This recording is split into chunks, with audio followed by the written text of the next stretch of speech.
विद्यार्थी मित्रों, हूँ नीलम मिस्त्री अश्वमेघ विद्यालय किलापाडी ધોરણ 10 में આપણે ચેપ્ટર નંબર 9 જોઈએ છે અને એમાં હવે આપણે નવો ટોપિક જોવાના છે ઉદ્વિકાસ અને વર્ગીકરણ। બરાબર, તો આ જે ઉદ્વિકાસ અને વર્ગીકરણ છે એના આધારે આપણે આપણી ચારે તરફ જે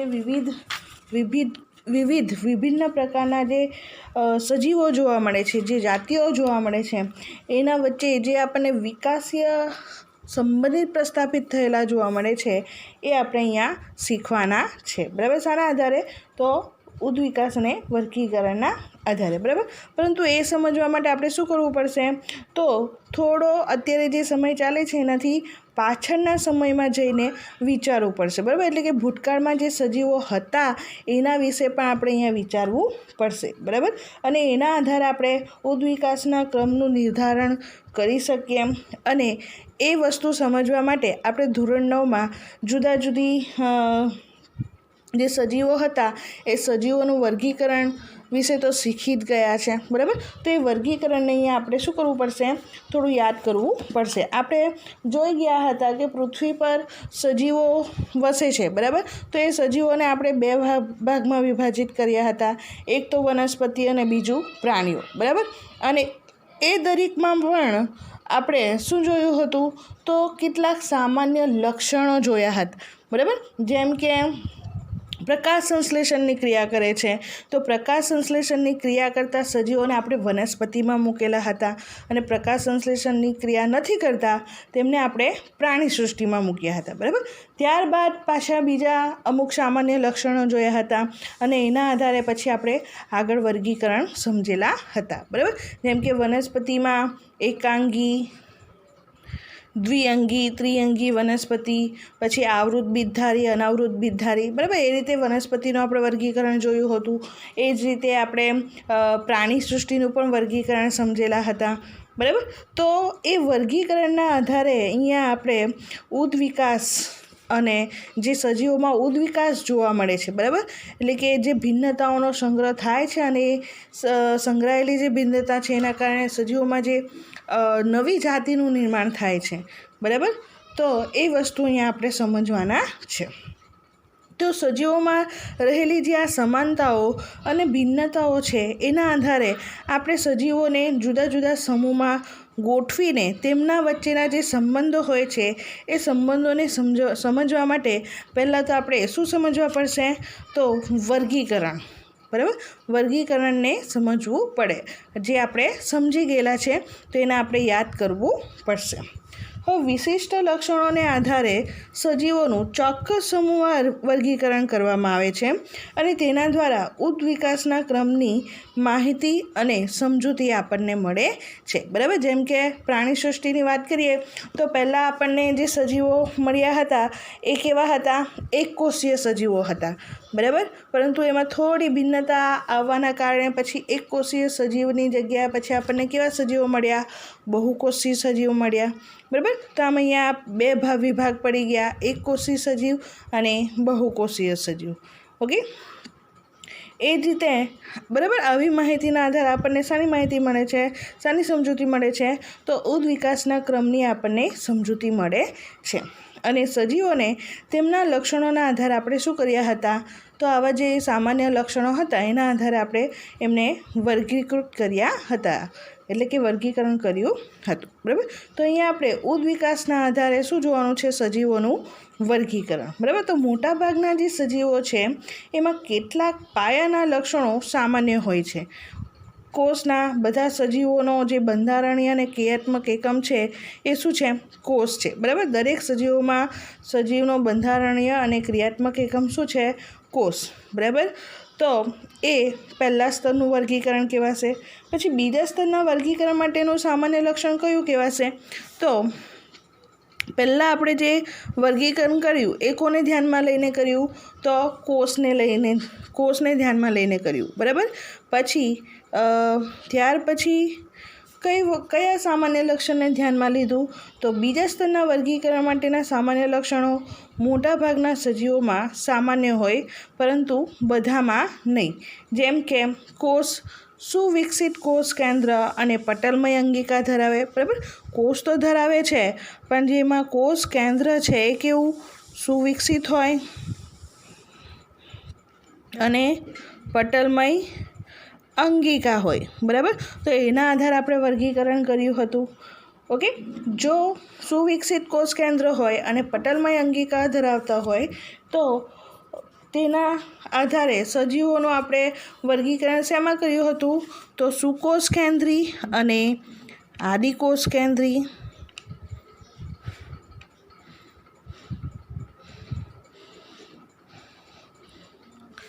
કોષ કેન્દ્ર સુવિકસિત હોય અને પટલમય અંગિકા હોય તો એ સુકોષ કેન્દ્રી, અને એ વસ્તુ ન હોય તો કયો કોષ કહેવાશે? આદિકોષ કેન્દ્રી, બરાબર. તો આ રીતે બે સમૂહમાં આપણે વર્ગીકરણ કર્યું હતું. ત્યારબાદ સુવિકસિત કોષ કેન્દ્ર છે, તો સુવિકસિત કોષ કેન્દ્ર ધરાવતા સજીવોમાં કોષોની સંખ્યાના આધારે, બરાબર, જે સંખ્યા છે એના આધારે આપણે વર્ગીકરણ કરવામાં આવ્યું હતું. અને જો કોષની સંખ્યા 1 હોય તો એક કોષી, અને કોષની સંખ્યા 1 કરતાં વધુ હોય તો બહુકોષી. આ રીતે આપણે આગળ વર્ગીકરણ કર્યું હતું. ઓકે, ત્યારબાદ પ્રકાશ સંશ્લેષણની લાક્ષણિકતાના આધારે આગળના સ્તરમાં સજીવોને વનસ્પતિઓ અને પ્રાણીઓ તરીકે વર્ગીકૃત કર્યા હતા. હવે વનસ્પતિ, બહુકોષી અને પ્રાણીઓ બંનેમાં પેશી, અંગો, અંગતંત્ર વગેરેનો વિકાસ થયેલો હોય છે. તો પ્રાણી શરીરમાં શરીરની બહાર બાહ્ય કંકાલ અને શરીરની અંદર અંતઃકંકાલ, બધા આ બધી જે છે એ આધારભૂત રચનાઓનો ભેદ હોય છે, બરાબર. તો આ બધા જે સામાન્ય લક્ષણો છે એ લક્ષણોને ધ્યાનમાં લઈને આપણે વર્ગીકરણ શીખ્યા હતા અને વર્ગીકરણ કરેલું છે, બરાબર. આથી આપણે સજીવોમાં જે ઉદ્વિકાસીય સંબંધોનો જે ક્રમિક વિકસતી કક્ષાઓ છે એ વર્ગીકરણ સમૂહની રચના કરવામાં શું થાય છે? આપણને મદદરૂપ થતી હોય છે. હવે બે જાતિઓમાં લક્ષણોની સમાનતા જેટલી વધારે તેટલો તેમનો સંબંધ કેવો કહેવાશે? નજીકનો સંબંધ ગણાય છે, બરાબર. બે જાતિઓ સંબંધ જેટલો નજીકનો તેમ તેમનો ઉદ્વિકાસ નજીકના ભૂતકાળમાં સમાન પૂર્વજમાં થયો હોય એવું આપણે માની શકીએ છીએ, બરાબર. એટલે કે બે જાતિના જે લક્ષણો છે એ લક્ષણોમાં તમને જેમ વધારે સમાનતા જોવા મળે, બરાબર, તેમ તેમનો જે સંબંધ છે કેવો કહેવાય? ખૂબ જ નજીકનો. જેમ કે ઉદાહરણ તરીકે આપણે શું કહેવાય, ઇન્ડિયામાં આપણે વસીએ છીએ, બરાબર. તો ઇન્ડિયાના મનુષ્ય અને ઇન્ડિયાની બહારના મનુષ્ય, બરાબર, દરેકનો જે દેખાવ છે, એમનું જે અંગતંત્ર છે, દરેક શરીરની જે રચના છે, બરાબર, શારીરિક સંરચના એ કેવી જોવા મળે છે? તમને લગભગ સમાન જોવા મળે છે, બરાબર. તમને ખૂબ જ ખૂબ જ વધારે પ્રમાણમાં સમાનતા જોવા મળે છે, બરાબર. તો એના આધારે આપણે એવું કહી શકીએ કે એમની અને આપણી વચ્ચેનો જે સંબંધ છે કેવો છે? ખૂબ જ નજીકનો. એટલે કે આપણે એક સમાન પૂર્વજમાંથી ઉદ્ભવેલા છે, બરાબર. જેમ કે બીજું ઉદાહરણ લઈએ તો વાંદરા અને મનુષ્ય, બરાબર. તો એમાં પણ તમને જોવા મળશે ઘણી બધી સમાનતાઓ, બરાબર. તો એના આધારે આપણે એવું પણ કહી શકીએ, અને આપણે જાણીએ જ છીએ કે જે વાંદરાઓ છે એ આપણા શું છે? પૂર્વજો છે. કેમ? તો વાંદરામાં અને આપણામાં આપણને ઘણી બધી સમાનતાઓ જોવા મળતી હોય છે, બરાબર. આમ બે જાતિઓના સંબંધ જેટલો નજીકનો તેમ તેનો ઉદ્વિકાસ નજીકના ભૂતકાળમાં સમાન પૂર્વજમાંથી થયો હોય છે, બરાબર. આમ સજીવ જાતિનું વર્ગીકરણ તેમના ઉદ્વિકાસીય સંબંધોનું શું છે? પ્રતિબિંબ છે, બરાબર. એટલે કે વર્ગીકરણ દ્વારા આપણે ઉદ્વિકાસીય સંબંધો વિશે જાણી શકીએ છીએ, સમજી શકીએ છીએ. ઓકે, હવે આપણે નેક્સ્ટ ટોપિક જોવાના છે ઉદ્વિકાસીય સંબંધ. ઉદ્વિકાસીય સંબંધોને શોધવા, બરાબર. એટલે કે આપણને શેમાં ઉદ્વિકાસીય સંબંધ જોવા મળશે? તો એ વસ્તુ પણ તમને અહીંયા સમજાવેલી છે કે જ્યારે આપણે ઉદ્વિકાસીય સંબંધને જાણવાનો પ્રયત્ન કરીએ ત્યારે તો આપણે સમાન લાક્ષણિકતા કે લક્ષણોને ઓળખવા કેવી રીતે, બરાબર. હવે આપણે જો ઉદ્વિકાસીય સંબંધો જાણવા હોય તો એના માટે આપણે શું જાણવા પડે? પહેલાં તો બે જુદી જુદી જાતિના જે સમૂહો હોય છે એ સમૂહો વચ્ચે સમાન લાક્ષણિકતાઓ કે બધી એ બંનેમાં જે સમાન લક્ષણો જોવા મળતા હોય એ લક્ષણો આપણે કેવી રીતે ઓળખી શકીએ કે આ લક્ષણ એ બંને જાતિમાં બંને સમૂહમાં કેવા છે? સમાન છે. બરાબર. તો પહેલાં આપણે એની ઓળખ કરતાં શીખવું પડે. પછી વિવિધ સજીવોમાં આ લક્ષણો સમાન હશે કારણ કે તે સમાન પિતૃથી આનુવંશિકતા પામેલા છે. બરાબર. એટલે કે જો સજીવો એક જ જાતિના એટલે કે એક જ સમાન પિતૃમાંથી જો આનુવંશિકતા પામેલા હશે તો એમાં જે લક્ષણો છે એ આપણને ક્યાં જોવા મળશે? સમાન જોવા મળશે. બરાબર. આનુવંશિકતા પામેલા એટલે કે એક પેઢીમાંથી બીજી પેઢીમાં એ લક્ષણનું શું થયેલું છે? વહન થયેલું હશે. બરાબર. ક્યારે? જો વહન થયેલું હશે તો તમને એ લક્ષણો તમને જુદા જુદા સજીવોમાં સમાન જોવા મળશે. દાખલા તરીકે અહીંયા તમને ઉદાહરણ આપેલું છે પક્ષીઓ, સરીસૃપ તેમજ ઉભયજીવો જેમજ સસ્તન પ્રાણીઓ પણ 4 ઉપાંગો ધરાવે છે. બરાબર. એટલે કે પક્ષી, સરીસૃપ અને ઉભયજીવીની જેમ જ સસ્તન પ્રાણીઓ પણ 4 ઉપાંગ ધરાવે છે. બધામાં ઉપાંગોની જે આધારભૂત સંરચના છે એ કેવી છે? એક સમાન છે. બરાબર. આધારભૂત સંરચના એટલે કે એમના અંદર જે હાડકાની ગોઠવણી છે એ કેવી છે? સમાન છે. પરંતુ જો કે વિવિધ પૃષ્ઠવંશીઓમાં કાર્ય કરવા માટેનું તેમનું જે રૂપાંતર થાય છે, બરાબર, છતાં પણ ઉપાંગોની આધારભૂત સંરચના કેવી છે? એક સમાન છે. એટલે કે એમના જે ઉપાંગો છે એ ઉપાંગોનું જે કાર્ય છે, બરાબર, એ કેવું છે? અલગ અલગ છે. જેમ કે પક્ષીની વાત કરીએ તો પક્ષીમાં જે ઉપાંગ છે એમાં પાંખ, બરાબર, તો પાંખ ઉડવા માટે કામમાં આવે છે. બરાબર.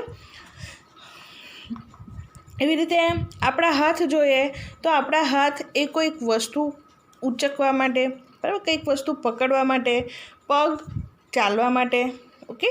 તો આપણે પક્ષી, સરીસૃપ, ઉભયજીવી અને આપણે જે સસ્તન વર્ગના પ્રાણીઓ છે એમની જે અંગની 4 ઉપાંગોની જે સંરચના છે કેવી છે? તમને સમાન જોવા મળે છે. છતાં પણ એમના જે કાર્ય છે, બરાબર, એમના કાર્ય કરવાના જે હેતુ છે એ કેવા છે? જુદા જુદા છે. બરાબર. જેમ કે દેડકો, ઉભયજીવીમાં દેડકો લઈએ તો દેડકાનો જે ઉપાંગ છે એ કૂદવા માટે કામમાં આવે છે. ગરોળી છે તો ગરોળીનું ઉપાંગ એને દિવાલ ઉપર ચાલવા માટે કામમાં આવે છે. પક્ષીની પાંખ જોઈએ તો પક્ષીની પાંખ ઉડવામાં ઉપયોગી છે. બરાબર. તો આ રીતે દરેકની જે સંરચના છે એ કેવી જોવા મળે? તમને સમાન જોવા મળે, પરંતુ એમનું કાર્ય કેવું હોય? જુદું જુદું હોય. બરાબર. તો આવા જે લક્ષણ છે, બરાબર, એવા લક્ષણો ધરાવતા જે અંગો છે એને શું કહેવામાં આવશે? સમમૂલક. બરાબર. શું કહેવામાં આવશે? સમમૂલક. બરાબર. એટલે કે આવા સમમૂલક લક્ષણોની મદદથી વિભિન્ન જાતિઓ વચ્ચે ઉદ્વિકાસીય સંબંધોને આપણે ઓળખી શકીએ છીએ. બરાબર.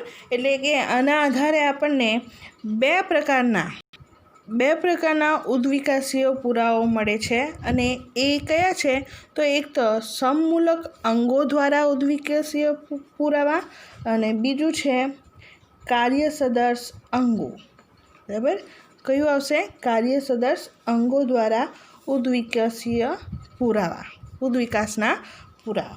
ઓકે. તો અહીંયા તમને ચોપડીમાં પણ આકૃતિ આપી જ છે, હું તમને બતાવું છું. ઓકે. અહીંયા તમને દેડકાનું ઉપાંગ આપેલું છે, ગરોળીનું ઉપાંગ, પક્ષી અને માનવીનો હાથ. બરાબર. તો આ દરેકમાં તમે હાડકાની જે સંરચના છે તમે જોઈ શકો છો. લગભગ કેવી છે? એકબીજાને મળતી આવે છે. કેવી છે? સમાન છે. બરાબર. એટલે આ પ્રકારની જો સંરચના ધરાવતા અંગો તમને જોવા મળે સજીવમાં, બરાબર, તો એને શું કહેવામાં આવશે? સમમૂલક અંગો કહેવામાં આવે છે. શું કહેવામાં આવે છે? સમમૂલક અંગો, બરાબર. એટલે કે આ ઉપાંગની જે પાયાની સંરચના છે એ કેવી છે? એક સમાન છે, છતાં પણ એ વિવિધ પૃષ્ઠવંશીઓમાં એમનું જે કાર્ય છે એ કાર્ય માટે તેનું જે રૂપાંતર થયું છે એ કેવું છે? જુદું જુદું છે, બરાબર. આમ સમજાત લક્ષણોની મદદથી ભિન્ન જાતિઓની વચ્ચે તમને શું જોવા મળશે? ઉદ્વિકાસીય સંબંધની ઓળખ આપણને મળે છે. ઓકે, એટલે આના પરથી આપણે કહી શકીએ કે આમની જે ઉત્પત્તિ છે, બરાબર, ઉભયજીવી, સસ્તન, પક્ષી અને સસ્તન, બરાબર. તો એની જે ઉત્પત્તિ છે એ કેવા પૂર્વજમાંથી થઈ હશે? તો સમાન પૂર્વજમાંથી થઈ હશે એવું આપણે અહીંયા કહી શકીએ છીએ. કેમ? તો એમની જે અંગોની જે સંરચના છે, ગોઠવણી છે, કેવી તમને જોવા મળે છે? એક સમાન જોવા મળે છે, બરાબર. એટલે કે અહીંયા તમને સમમૂલક અંગો જોવા મળે છે. ઓકે, નેક્સ્ટ અહીંયા તમને બીજી આકૃતિ આપી છે. તો અહીંયા બીજી આકૃતિમાં તમે જોઈ શકો છો, અહીંયા ચામાચીડિયાનું આપ્યું છે અને અહીંયા પક્ષીનું આપેલું છે, બરાબર. હવે ચામાચીડિયાનું જે અગ્ર ઉપાંગ છે એ પણ તમને ખબર છે શાના માટે ઉપયોગી છે? તો ઉડવા માટે જ ઉપયોગી છે. અને પક્ષીની પાંખ છે એ પણ શાના માટે ઉપયોગી છે? ઉડવા માટે જ ઉપયોગી છે, બરાબર. એટલે અહીંયા જે આકૃતિ આપી છે એ શાની આપી છે? તો ચામાચીડિયાની પાંખની અને પક્ષીના પાંખની તમને અહીંયા આકૃતિ આપી છે. અને એ બંનેના કાર્ય કેવા છે? સમાન છે, બરાબર. પરંતુ એની જે ગોઠવણી તમે જોઈ શકો છો, અહીંયા ચામાચીડિયાની પાંખની એમાં હાડકાની ગોઠવણી અને પક્ષીના પાંખમાં રહેલા હાડકાની ગોઠવણી, બરાબર. એટલે કે એની સંરચના તમે જોશો તો સંરચના કેવી છે? તદ્દન ભિન્ન છે, એકબીજાથી અલગ અલગ છે, બરાબર. એટલે અહીંયા આપણે એવું કહી શકતા નથી કે આ જે અંગો છે એ સમમૂલક અંગો છે, બરાબર, અથવા તો રચના સદર્શ અંગો. સમમૂલક અંગોનું બીજું નામ શું છે? રચના સદર્શ અંગો. ઓકે, સમમૂલક અંગો એનું બીજું નામ છે રચના સદર્શ અંગો, બરાબર. ખાસ યાદ રાખવું, પરીક્ષામાં સમમૂલક અંગોની જગ્યાએ તમને રચના સદર્શ અંગો શબ્દ પણ વાપરીને પ્રશ્ન પૂછી શકાય. ઓકે, તો અહીંયા આપણે જે ચામાચીડિયાની પાંખ અને પક્ષીની પાંખની સંરચના જોઈએ છે તો અહીંયા આપણને સમમૂલક અંગો જેવી સંરચના જોવા મળતી નથી, બરાબર. એની જે સંરચના છે, ગોઠવણી છે, આપણને એક સરખી સમાન જોવા મળતી નથી. કેવી જોવા મળે છે? જુદી જુદી જોવા મળે છે, બરાબર. તો આ પ્રકારના જે અંગો જોવા મળે કે જેમના કાર્ય કેવા હોય? સમાન હોય, કાર્ય સમાન પરંતુ સંરચના જુદી જુદી. તો એવા જે અંગો છે એને શું કહેવામાં આવશે? કાર્ય સદર્શ અંગો. શું કહેવામાં આવશે? કાર્ય સદર્શ અંગો. ખ્યાલ આવ્યો? એટલે અહીંયા તમને બે પ્રશ્નો પૂછી શકાય. રચના સદર્શ અંગો એટલે શું? સમજાવો. કાર્ય સદર્શ અંગો એટલે શું? સમજાવો, બરાબર. રચના સદર્શ અંગો એટલે કે જેની સંરચના સમાન પરંતુ કાર્યો જુદા જુદા, બરાબર. ટૂંકમાં યાદ રાખવા માટે કહું છું, બરાબર. પણ જ્યારે વ્યાખ્યા લખશો ત્યારે વ્યવસ્થિત જ લખવાની, બરાબર. માત્ર તમને યાદ રાખવા માટે કે કાર્ય સદર્શ એટલે જેના કાર્ય સમાન પરંતુ સંરચના જુદી, અને રચના સદર્શ એટલે કે જેની સંરચના સમાન પણ કાર્ય કેવા? જુદા, બરાબર. આટલું વસ્તુ ખાસ ધ્યાન રાખવાનું. ઓકે, તો અહીંયાની વ્યાખ્યા શું થશે? તો સરખો દેખાવ અને સમાન કાર્ય પરંતુ પાયાની સંરચના અને ઉત્પત્તિની દ્રષ્ટિએ તદ્દન જુદા હોય તેવા અંગોને કાર્ય સદર્શ અંગો કહેવામાં આવે છે. અને એનું ઉદાહરણ છે ચામાચીડિયાની પાંખ અને પક્ષીની પાંખ, બરાબર. તો ચામાચીડિયાની જે પાંખ તમે જોશો તેમાં મુખ્યત્વે મધ્યસ્થ આંગળીની મધ્યની જે ત્વચા હોય છે એ વિસ્તરણથી નિર્માણ પામેલી હોય છે, બરાબર. એટલે કે ચામાચીડિયાની પાંખ કેવી રીતે બનેલી છે? તો અહીંયા જે મધ્યસ્થ આંગળી છે એની વચ્ચે ચામડીના વિસ્તરણના કારણે એનો જે આકાર છે એ પાંખ જેવો થાય છે, બરાબર. અને પીછાઓથી ઢંકાયેલી હોય છે. બંનેમાં પાંખોની રચના, તેમનું બંધારણ, તેમાં તેના જે સંઘટકો હોય છે એ કેવા છે, એમાં વધારે ભિન્નતા આપણને જોવા મળે છે. ભિન્નતા કેવી છે? વધારે છે. પરંતુ તે બંનેનું કાર્ય શું છે? તો તે ઉડવાના કાર્ય માટે તેનો ઉપયોગ કરે છે. બરાબર. આમ પાંખ એક સરખી દેખાય છે કારણ કે તેનો સામાન્ય ઉપયોગ શાના માટે થાય છે? ઉડવા માટે. પરંતુ તેમની જે ઉત્પત્તિ છે એ સમાન રીતે થયેલી નથી. બરાબર.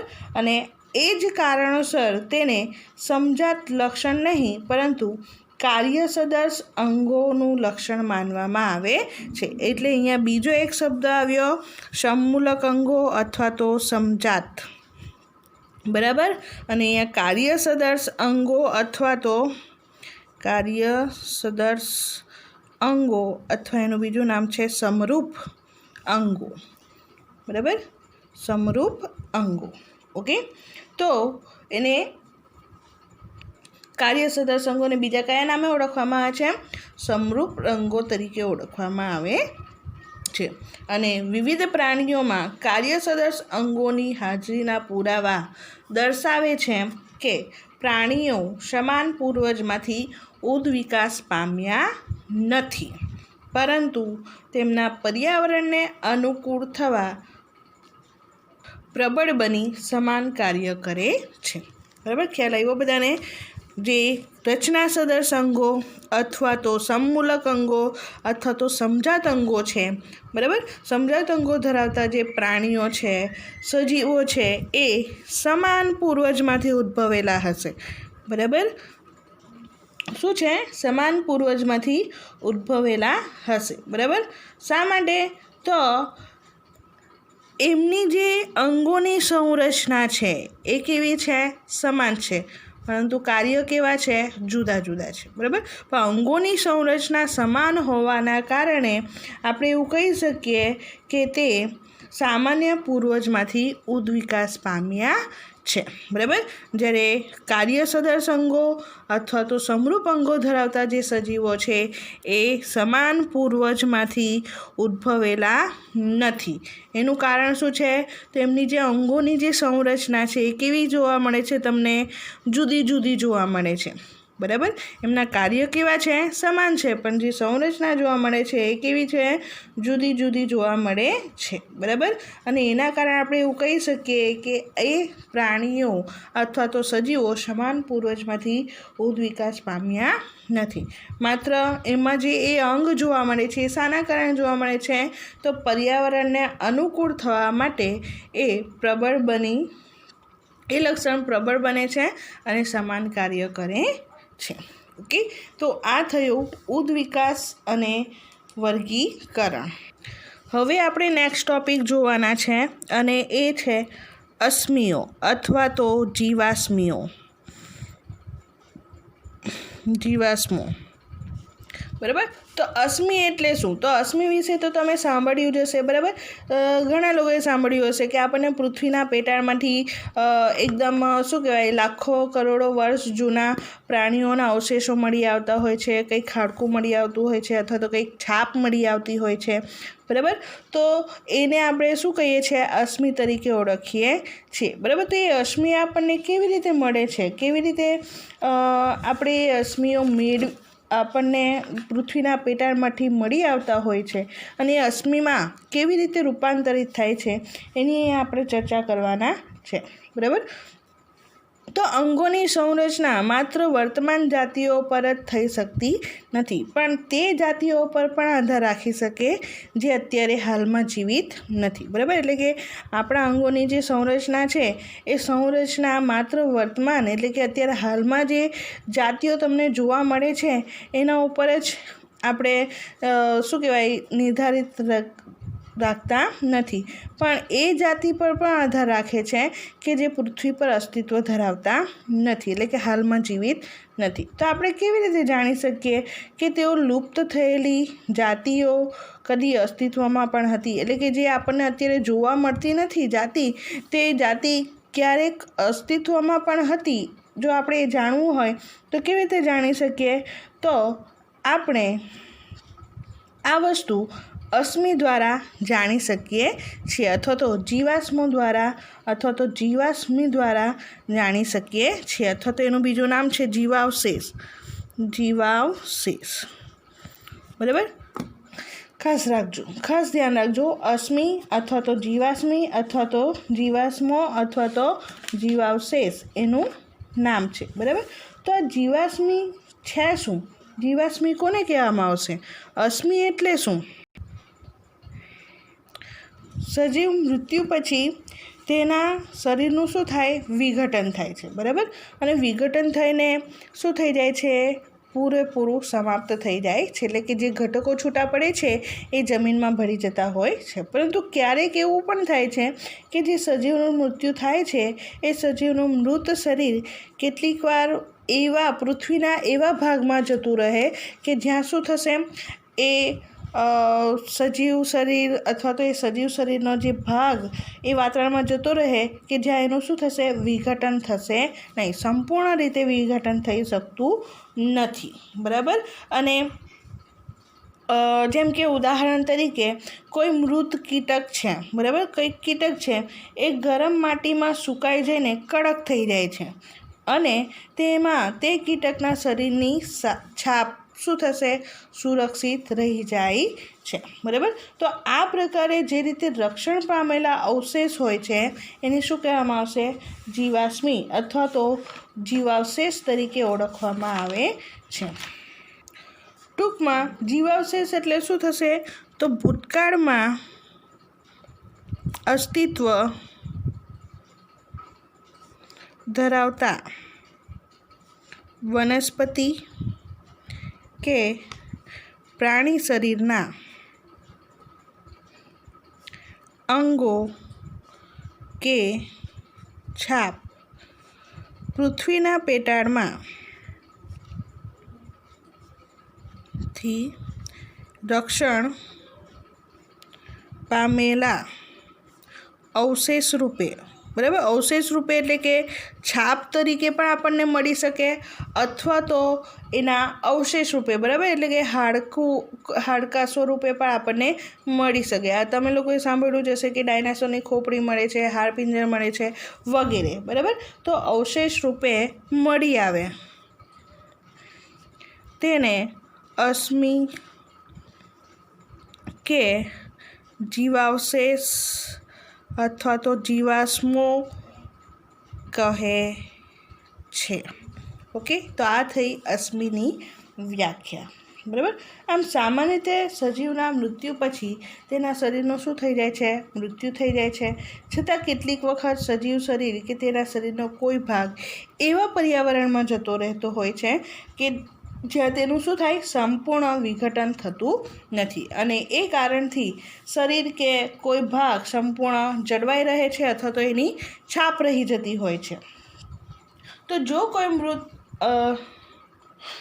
જો આ રીતે કોઈ મૃત શરીર અથવા તો મૃત સજીવ શરીરનો જે ભાગ હોય છે એ આ રીતે રહી ગયેલો હોય છે. બરાબર, તો એ અશ્મિ કેટલું જૂનું છે, એ જીવાવશેષ કેટલું જૂનું છે, એની ઉંમર કેટલી છે એ જાણવું હોય તો એ આપણે કેવી રીતે જાણી શકીએ? તો એ વાતના અનુમાન લગાવવા માટેની પણ આપણી પાસે બે પદ્ધતિ છે. બરાબર, અશ્મિ કેટલા પ્રાચીન છે એટલે કે કેટલા જૂના છે એ જાણવા માટે પણ બે પદ્ધતિઓનો ઉપયોગ થાય છે. અને એ છે પહેલી સાપેક્ષ પદ્ધતિ અને બીજી છે ફોસિલ ડેટિંગ પદ્ધતિ. ફોસિલ ડેટિંગ અથવા તો એનું બીજું નામ છે કાર્બન ડેટિંગ. બરાબર, ફોસિલ ડેટિંગ અથવા તો કાર્બન ડેટિંગ પદ્ધતિ. બરાબર, તો આ સાપેક્ષ ડેટિંગ પદ્ધતિ શું છે? તો આ જે સાપેક્ષ ડેટિંગ પદ્ધતિ છે એ પદ્ધતિમાં કેટલી ઊંડાઈએથી આપણને અશ્મિઓ મળી આવે છે એના પર આધારિત છે. બરાબર, એટલે કે કેટલી ઊંડાઈએ અશ્મિ મળવાની શરૂઆત થાય તેના પર આધાર રાખે છે. જ્યારે અશ્મિનું સ્થાન શોધવા આપણે કોઈ સ્થળે ખોદકામ કરીએ અને જીવાશ્મિ મળવાની શરૂઆત થાય ત્યારે પૃથ્વીની સપાટીની નજીક આવેલા જીવાશ્મિ વધુ ઊંડાઈના સ્તરમાંથી મળી આવેલા જીવાશ્મની સાપેક્ષે કેવા હોય છે? તાજેતરના હોય છે, બરાબર. એટલે કે જેમ કે આપણે આ પૃથ્વીની સપાટી છે અને આપણે ખોદકામ કરીએ, બરાબર, તો ખોદકામ કરતાં આપણને અહીંયાથી જીવાશ્મી મળી આવે છે અને બીજું જીવાશ્મી અહીંયાથી મળી આવે છે, બરાબર. તો આ પૃથ્વીના પોપડાની નજીકથી મળી આવેલું જીવાશ્મી છે, એની સરખામણીમાં આ એનાથી વધારે ઊંડાઈથી મળી આવેલું જીવાશ્મી છે, બરાબર. એટલે આપણે જો હવે કહેવું હોય કે તાજેતરનું જીવાશ્મી કયું છે, તો આપણે એવું કહી શકીએ કે પૃથ્વીના પોપડાની નજીકની, બરાબર, એટલે કે ઓછી ઊંડાઈથી મળી આવેલું જે જીવાશ્મી છે એ કેવા છે? તાજેતરના છે, એવું આપણે કહી શકીએ છીએ, બરાબર. અને આની સાપેક્ષમાં આ જે જીવાશ્મી આપણને મળે છે એ કેવું છે? આનાથી વધુ પ્રાચીન છે, બરાબર. એટલે કે અહીંયાથી મળી આવેલું જીવાશ્મીની ઉંમર કેવી છે? આ જીવાશ્મી કરતાં વધારે છે, એવું આપણે અહીં અનુમાન લગાવી શકીએ છીએ, બરાબર. તો આ રીતે આ જે પદ્ધતિ છે એને શું કહેવામાં આવશે? સાપેક્ષ પદ્ધતિ તરીકે ઓળખવામાં આવે છે, ઓકે. અને બીજી પદ્ધતિ છે ફોસિલ ડેટિંગ અથવા તો કાર્બન ડેટિંગ પદ્ધતિ. તો એ ફોસિલ ડેટિંગ પદ્ધતિમાં શું કરવામાં આવે છે? તો જીવાશ્મીના સમયને નક્કી કરવા માટે વિવિધ સમસ્થાનિકોનો ઉપયોગ થાય છે, બરાબર. જીવાશ્મીની ઉંમર નક્કી કરવા માટે શાનો ઉપયોગ થાય છે? તો સમસ્થાનિકોનો ઉપયોગ થાય છે, બરાબર. શાનો ઉપયોગ થાય? સમસ્થાનિકો. અને એ સમસ્થાનિકોમાં પણ શાનો ઉપયોગ થાય છે? મોટે ભાગે તો કાર્બન-14, બરાબર. તમે સમસ્થાનિકો શીખી ગયેલા છે તો એમાં કાર્બનના પણ સમસ્થાનિકો આવે છે, બરાબર. તો કાર્બન-14 એ કાર્બનનો સમસ્થાનિક છે. તો જીવાશ્મીની ઉંમર નક્કી કરવા માટે કયા સમસ્થાનિકનો ઉપયોગ થાય છે? મોટે ભાગે તો કાર્બન-14 સમસ્થાનિકનો ઉપયોગ થાય છે, બરાબર. જે જીવાશ્મીમાં મળી આવતા તે જ તત્વના ગુણોત્તરને ઉપયોગમાં લેવાય છે, ઓકે. તો આમ બે પદ્ધતિ દ્વારા આપણે અશ્મિની ઉંમર, જીવાશ્મીની ઉંમર નક્કી કરી શકીએ છીએ. એક તો સાપેક્ષ પદ્ધતિ અને બીજી છે કાર્બન ડેટિંગ પદ્ધતિ અથવા તો ફોસિલ ડેટિંગ પદ્ધતિ, ઓકે. તમને અહીંયા એક આકૃતિ સમજવા માટે આપેલી છે કે જીવાશ્મી એક પછી એક સ્તર કેવી રીતે બનાવે છે, તો એ અહીંયા આપણે સમજી લઈએ. તમે અહીંયા જોઈ શકો છો, બરાબર, કે આ પૃથ્વીનું સ્તર છે, બરાબર. તો અહીંયા સમુદ્ર તટ પર તમે જોઈ શકો કે કેટલાક અપૃષ્ઠવંશી પ્રાણીઓનું શું થયું છે? અહીંયા મૃત્યુ થયું છે, બરાબર. અને તેમના શરીરના લગભગ 100 મિલિયન વર્ષ પૂર્વે રેતીમાં શું થાય છે? દટાઈ જાય છે. ધીમે ધીમે વધારે રેતી એકત્રિત થાય છે અને એના કારણે વધુ દબાણ ઉદ્ભવે છે અને ખડક બની જતા હોય છે, બરાબર. હવે પછી પાછા કેટલાક મિલિયન વર્ષો પછી શું થાય?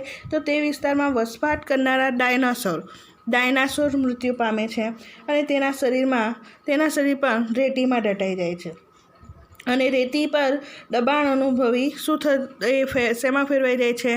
ખડકમાં ફેરવાઈ જાય છે, બરાબર. ત્યારબાદ ફરી,